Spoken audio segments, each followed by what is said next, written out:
Hey friends, Barky Dog here, back with another movie review. This time we're looking at a Cold War spy thriller starring Clint Eastwood. That's right, we're talking about Firefox from 1982. What's it all about? Well, the story goes like this. Those no-good Ruskies have developed a super plane, a stealth fighter that can go over Mach 6 and carry a formidable complement of weapons, among other advancements that make the Western intelligence services and the military wet their drawers. This plane also has a helmet that can kind of read your mind. So a pilot can fire weapons just by thinking about it, increasing reaction time by 2 or 3 seconds, which is an eternity in a combat situation. They decide the only thing to do is to steal the prototype, with the help of some disaffected scientists working on the project. To do that, they need a pilot who can fly the plane, and Clint Eastwood is the obvious choice. He did, after all, kill a giant spider once.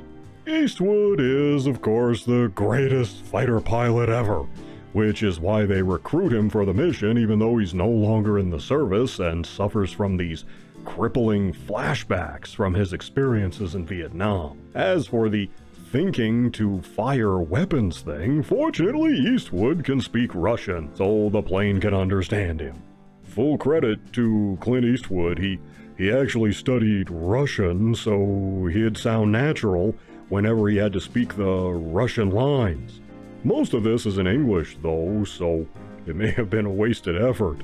Eastwood has to be trained and then infiltrate Mother Russia with the help of a resistance movement. He gets noticed by the KGB, but they're not sure who he is or what he's up to. But they're suspicious. Eventually, he has to sneak onto the Soviet air base where the Firefox is housed and steal it. From there, it's a high-stakes race to the refueling point, and the entire Soviet military is after Eastwood and the stolen jet, which they will cheerfully destroy to keep the Firefox and its technology out of American hands.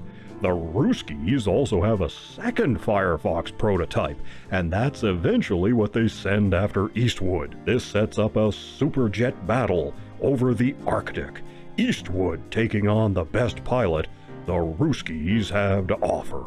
The plane, of course, doesn't exist, and never did. They used miniatures mostly, and the full-scale version was just a mock-up. The cockpit of the jet is a redress of the cockpit from Blue Thunder, and the submarine footage was recycled from Ice Station Zebra, but not all was hand-me-down effects. John Dykstra developed a new matte process to use on the models of the Firefox. The problem with this movie is that it's really two movies trying to coexist, and it's an uneasy alliance. The first part is the whole recruitment and training thing and the cat and mouse game with the KGB. On its own, that could be a good spy thriller. The second half is the action movie part. The spy stuff is left far behind then as Eastwood goes all Top Gun with the jet. So rather than building up to the theft of the spy plane, we spend over half the picture hanging out with the resistance. There's some good espionage stuff, but it takes over a full hour before we get our first look at the Firefox, and then longer still before Eastwood steals it. We never get to see anything the plane can do until it's in the air.